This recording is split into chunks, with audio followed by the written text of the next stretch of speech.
Howdy, folks. AJ here with PINDROP World News. Just a brief intro before we get into this bonus content episode. The conversation that you're about to hear discusses the October Polish parliamentary elections, and it takes place between myself, my co-producer Nicholas Castillo, and Dr. Julian Waller. Professor Waller is a professional lecturer in political science at George Washington University, lecturing on contemporary Russian politics. His research focuses on a variety of related issues, such as the comparative politics of Russia and the post-Soviet region, military and strategic studies, comparative authoritarianism, and illiberal politics and dynamics. In addition to lecturing, Professor Waller is a non-resident fellow at the Illiberalism Studies program at the Elliott School of International Affairs and an associate research analyst in the Russia Studies program at the Center for Naval Analyses, a federally funded research and development center specializing in national security and political military analysis.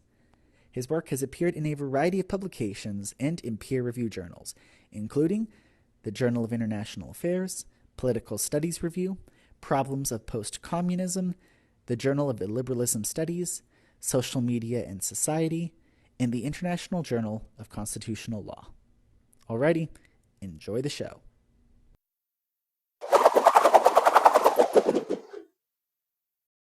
Professor Waller, welcome, and thank you so much for joining us today. I'd like to start off with a discussion of the immediate results of the election.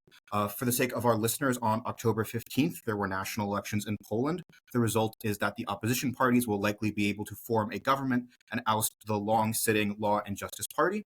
The results of the election, with 70% turnout, were 157 seats awarded to Donald Tusk's Civil Coalition Party, 26 to the Left Party, and 65 to the Third Way Party. Now, the Law and Justice Party itself received 194 seats, making it the largest in the parliament. But given that the three opposition parties have pledged to back a unity government together, the most likely option in the coming days and weeks is the formation of a new government in Poland. Just to get straight into it, Professor Waller, what's your read of the election? What do you think was the driving force behind the opposition victory? Well, thanks for having me on. The election was widely watched in the scholarly community, for policymaking community. The EU was very interested in it as well. We'll probably talk a little bit later about exactly why that's the case, but Poland has been on many people's minds. When we think about Eastern European politics, when we think about politics in modern democracies, as well as questions associated with the Russo-Ukrainian war as well. In terms of the election itself, as you said, the opposition won, notably. But we have to be a little bit careful about it because it was a rather diffuse victory. A very, very clear majority if we add up all the seats across three coalitions of parties. Right, so each one of the opposition victorious groups are actually coalitions of multiple parties. So we have a rather large and complicated Sejm that's going to be formed. Eventually. One reason for the success, of course, was that the opposition ran a good campaign. We don't have to put everything in existential terms. We can also understand Poland as a product of an electoral democracy in which parties do actually compete on values and policies and issues and personalities. And the opposition happened to have the better. And it also happened to be able to push against incumbency fatigue of peace. So that's part of it. The opposition ran a good campaign. It was coordinated, well coordinated, and focused on a few key issues regarding discontent and disagreement with peace, law and justice, the previous ruling party. One of the primary opposition components was, in fact, discontented former allies of law and justice. That's the sort of third way contingent, which combined an agrarian element with sort of a kind of a personalist vehicle, both of which represented more conservative voters, a more conservative policy platform, and had previously been at least partially aligned with the ruling party in previous iterations. With that primary defection, it enabled a broader coalition to be formed. Additionally, you mentioned the Left Party as well, which did not actually do very well in this election. It's part of the coalition. It decreased its seats.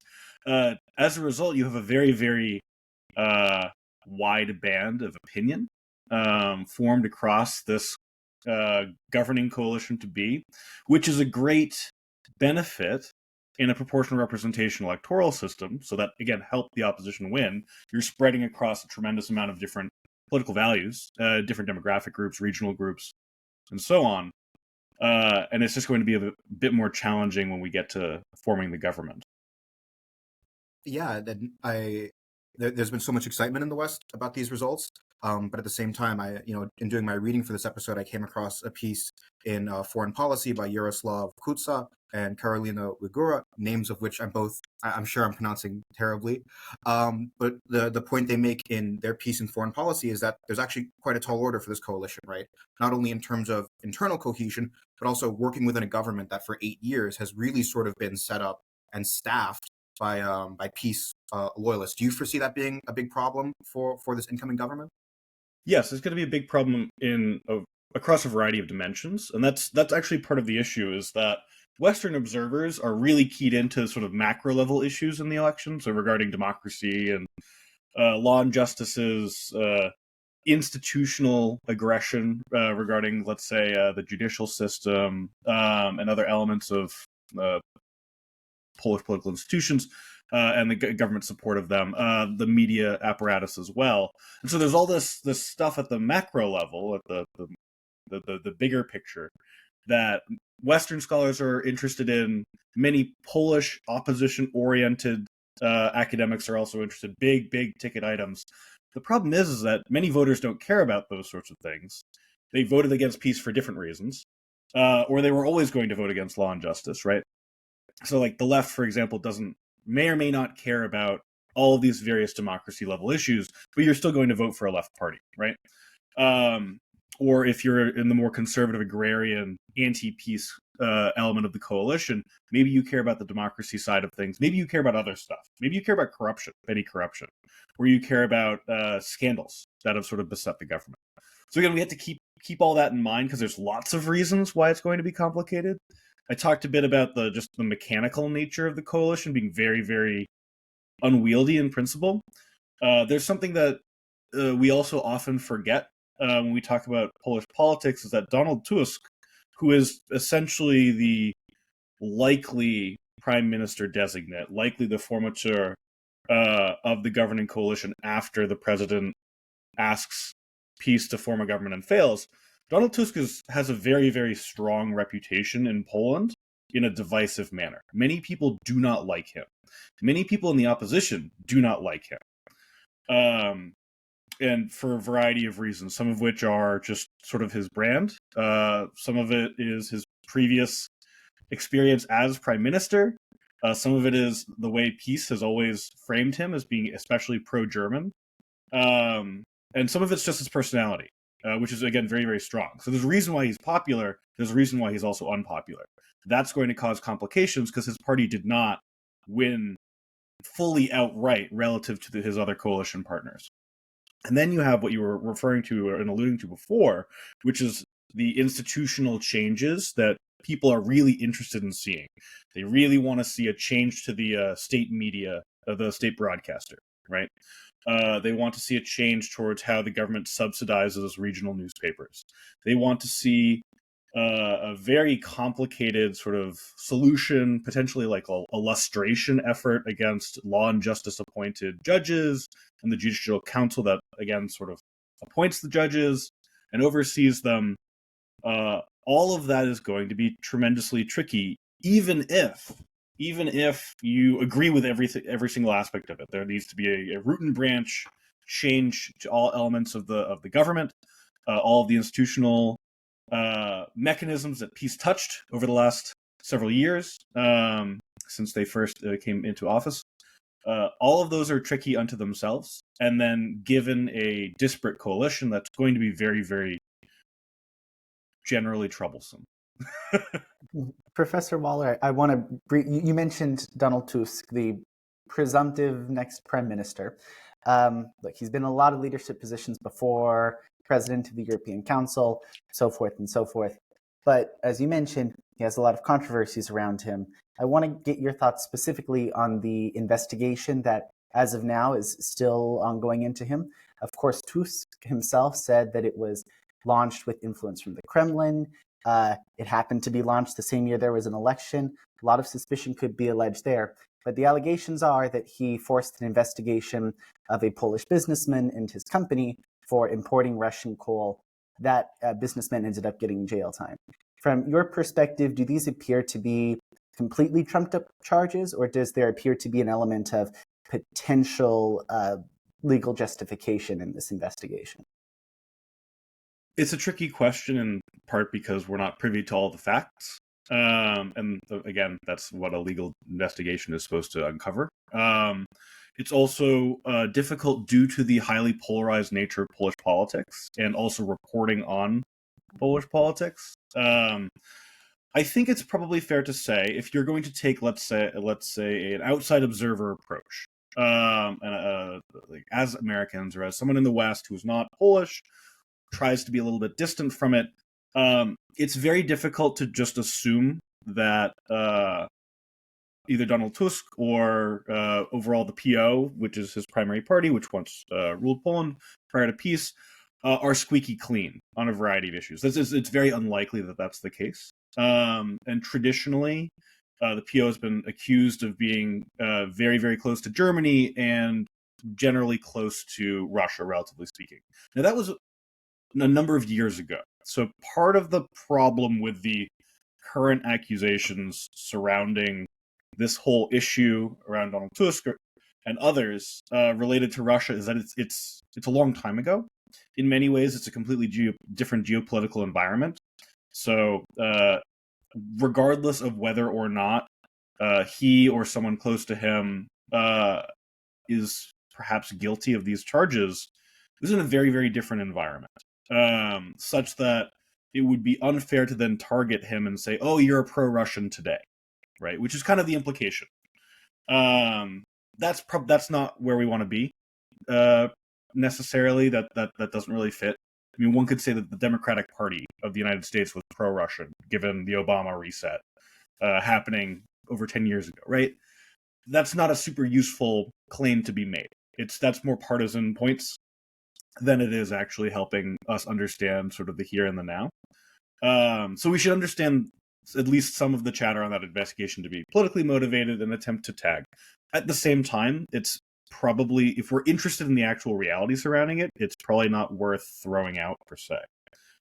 There's likely at least something there. Kind of a complicated answer. Right. One problem with the way that we tend to talk about Polish politics in the West is we get involved in the political sides quite easily.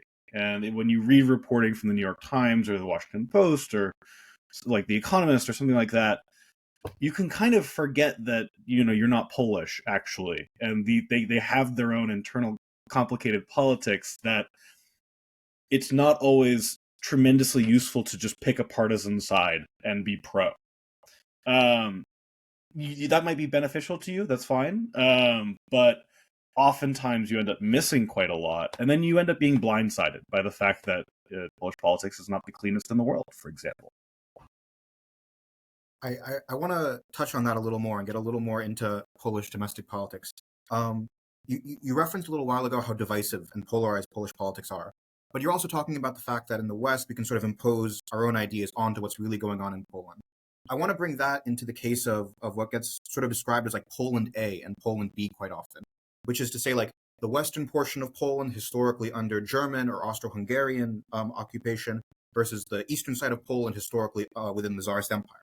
And a lot is made of this, and there are facts on the ground that sort of speak to this, right? If you look at voting maps, including the most recent one, you see that PIS, is more popular in Poland B, the eastern portion of the country, than in Poland A, the western portion of the country. So you hear this constantly, and it seems like there's a lot on the ground that sort of speaks to this. My issue with it, though, however, is that this is also very similar to what we used to hear about Ukraine. There are two Ukraines, the more Western influenced, one, and the more Eastern influenced one. And sure, again, there are facts on the ground that might speak to that. But then when you get to things like reactions to the invasion, reactions to the war in 2014 and 2023, we see that these lines aren't as stuck in place as we once thought. So I sort of want to get your reaction to that. Well, do you think the Poland A, Poland B narrative is solid and going to stick with us for a long time? Do you think that means that PIS is going to continue to be like a really major force in Polish politics because they have a base of support in Poland B? How do you sort of think about that narrative of Polish politics? So there's a couple elements there, and we'll take them in turn. So the first aspect, which is this really extraordinary let's say, geographic note that people see in Polish electoral maps of a very clear divide, which often maps onto prior boundaries of polities, right? Imperial boundaries from 100 years ago or more.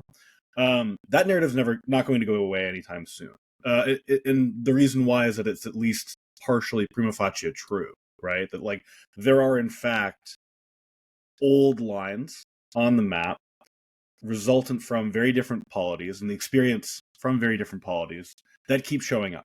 So something's happening there.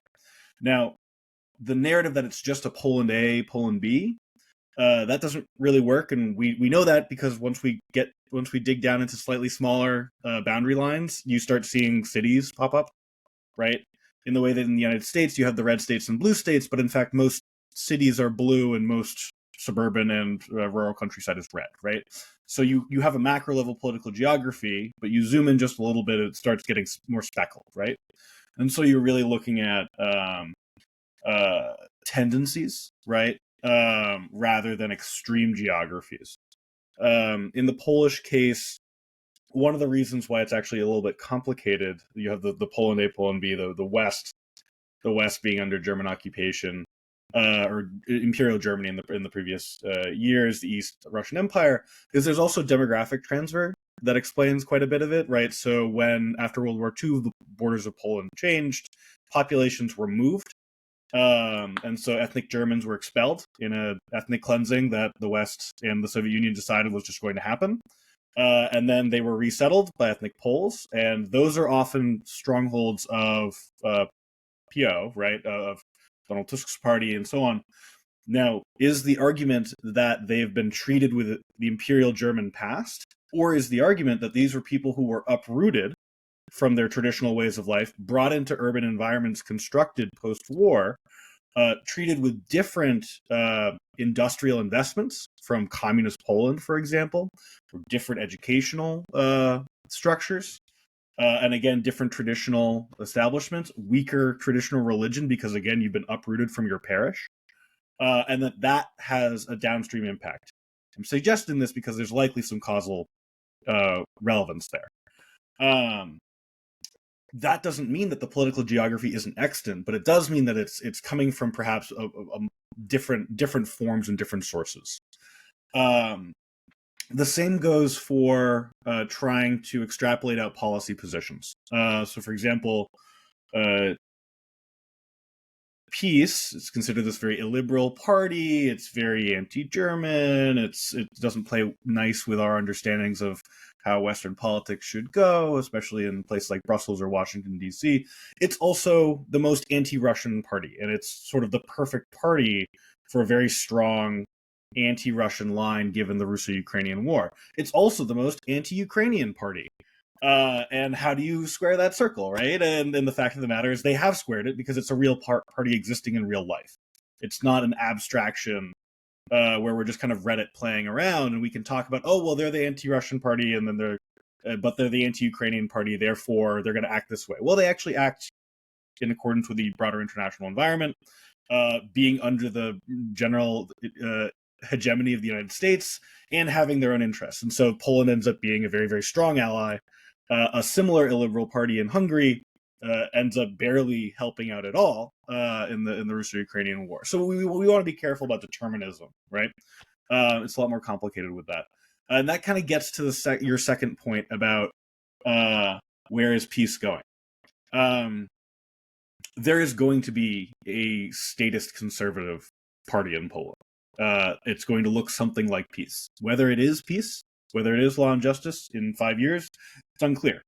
There's lots of recriminations inside that party right now. Its demographic base is potentially shrinking based on the exit poll data, right? It's a much older demographic. It's aging out. Younger right-wing voters are coordinating on a more libertarian variant, the Konfederacja party, which did surprisingly poorly, but you still see sort of pretty clear signs on that. But again, there's complications. How long does Third Way, the opposition agrarian / populist political vehicle, stay in coalition with PO and with KO, I guess? And at what point do they start defecting to either back to peace or for something else? We don't quite know. But there's a very large demographic segment that's going to be open to whatever Law and Justice will be, and it might split up into two parties.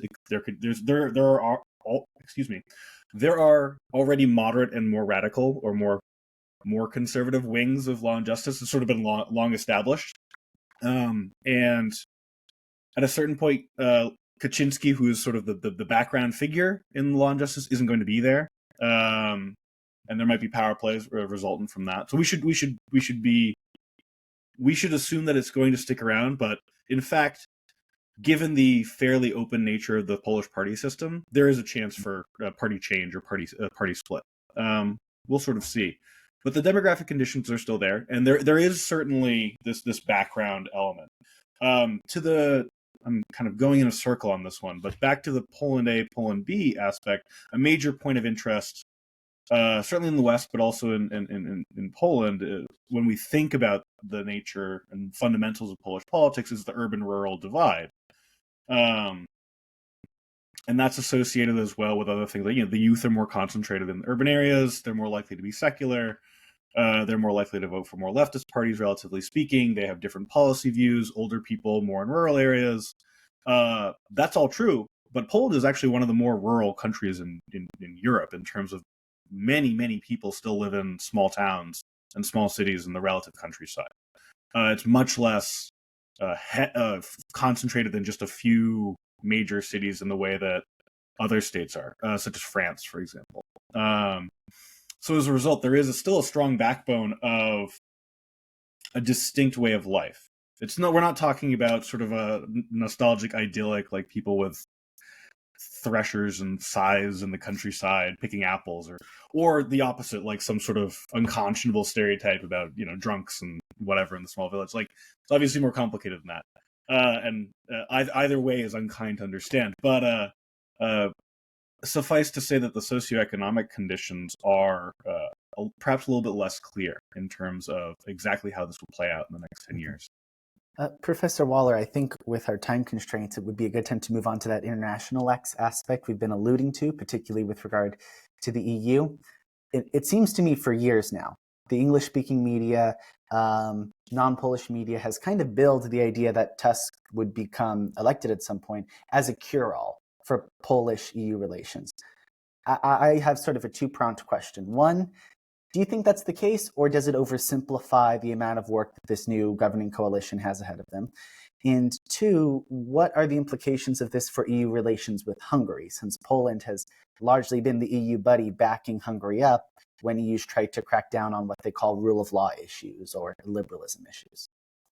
Absolutely. I mean, you've already partially answered your own question in the sense that, one, at the meta level, he's absolutely been discussed as sort of a cure-all figure. And two, that it's going to be more complicated. I think in the short term, it's going to make things with the EU a lot smoother because, quite frankly, the EU has been putting its thumb on the scales in Polish politics for some time. Now, it has normative justifications for that. We can talk about those, right? Like defending democracy, rule of law issues, all these sorts of things. That's fine. And if you're a Pole, you might accept that. You might even welcome it. But the EU has not been neutral in Polish politics. And so we should expect, for example, that the EU is very likely to ease up its varieties of budget constraints on Poland fairly soon. There's maybe a 20% chance that they stay very harsh until they get some real reforms and it's all sort of done by the book. It's much more likely that they're going to ease up as fast as they can as sort of a carrot to once a new government is formed, and also to show good progress, right? Make it easier. One reason why this money matters is because it's going to make any future budget calculations easier. When you have billions of EU funds sort of rolling in, that's very helpful. Tens of billions. I think the withheld money is something 36 billion euro at the moment. That's right, and they actually gave some to the current government finally, or allowed it to be dispersed, in part because the U.S. was starting to poke a bit, right? Because Poland is such a strong ally vis-a-vis the Ukraine situation. So that was there was allowed a little bit of a dispensation relative to Hungary, which has not received its disbursement, and it's still waiting on COVID funds, right? So that's one element. We should expect much easier relations with the EU. We should also expect lots of sort of symbolic meetings with Ursula von der Leyen, meetings with the German Chancellor, meetings with Emmanuel Macron, all the big players of EU politics. They're going to be shown laughing and agreeing to various things that had not been agreed to before. It doesn't mean it's not genuine. It is genuine, but there's also going to be very, very strong effort to help however possible. And because there's been such a through line of Tusk and this broader coalition are the good guys. We want them to succeed. Peace is a bad guy party. We don't like them. We think they're undermining democracy. All these sorts of things. So we should expect that on the EU side. In terms of the broader international, or well, rather, in terms of the view regarding Hungary, it's very fortunate for Hungary that they have Orban has a bit of a consolation prize in Slovakia. Slovakia has Robert Fico as the once and future PM, and he is also in this sort of illiberal cast of characters, a bit of a black sheep in the EU family. So he'll still be able to have meetings and show that he's not alone vis-a-vis Brussels and the broader sort of, let's say, liberal establishment of the EU itself. Poland is going to make. I'd be surprised. I'd be actually very interested to see how the new Polish government will play this, frankly, because they could really try to thumb the nose of Hungary. That may or may not backfire. It kind of depends on what their own internal calculations are, and the fact that because we live in the real world, they will have to deal with the Hungarian government for the rest of their time in government. So there are reasons to not want to just cause trouble and make fun of people, right? But we'll see. I would be surprised if we didn't get some of that. Not having Poland, because Poland is a much more important country than Slovakia is. Not having Poland on the side of Hungary for, let's say, various EU votes is very meaningful. And we should expect, again, that a core of EU states bring up issues that have been foreclosed, in part because of the de facto Hungarian-Polish alliance. Wouldn't be surprised if there's another round of talks on migration that align in the way Brussels would like it to be, as opposed to the way Poland and Hungary had wanted it to be. But we'll see. There's going to be some hard issue areas. For example, the continued issue of grain is going to be a major concern. The EU would like to pretend that it doesn't exist. But there's a broader coalition in Eastern Europe that's very, very displeased about the Ukrainian grain dumping. So it's not just Poland, it's not just Hungary, it's also Bulgaria, it's Slovakia. Remember, the assumed new Polish government, majority government, has an agrarian political party inside it. That's if they were to pull votes because of the grain issue, that would be disastrous, right? So there's going to be a lot of delicate balancing, and it's again going to make this much more difficult. But I would say that we should see a little fire in terms of the rule of law stuff, because that's something that Donald Tusk is personally very interested in. He's fully in that framework, that EU framework of Poland and Hungary are in violation of a variety of core tenets of the European Union, institutional ones, and so expect some very interesting meetings over the coming year on that count. Well, Professor Waller, we know that you have to run now, so we'll let you leave. But thank you so much for all of your comments, and have a wonderful evening. Absolutely. Thank you very much for having me on, and I'd be very happy to chat more in the future. Thank you.